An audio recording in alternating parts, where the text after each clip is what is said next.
ইতিহাস সাক্ষী, লবণে কখনো পোকা ধরেনি, কিন্তু মিষ্টিতে প্রতিদিনই ধরে, আবার পিঁপড়াও ছাড়ে না। মানুষ সোজা পথে চলতে চায় না, বাঁকা পথেই আগ্রহ বেশি। তাই তো মদ বিক্রেতাকে কোথাও যেতে হয় না, কিন্তু দুধওয়ালাকে বাজারে দাঁড়ে দাঁড়ে ঘুরতে হয়। আমরা সর্বদা দুধ বিক্রেতাকে বলে থাকি, দুধে জল মিশাননি তো? আর মানুষ মদে জল মিশে খায়। আজ পর্যন্ত মানুষকে এতটুকুই চিনলাম।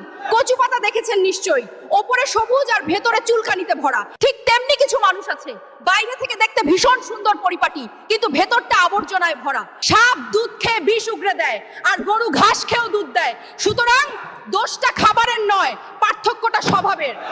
নিজের যোগ্যতা নিয়ে কখনো অহংকার করবেন না।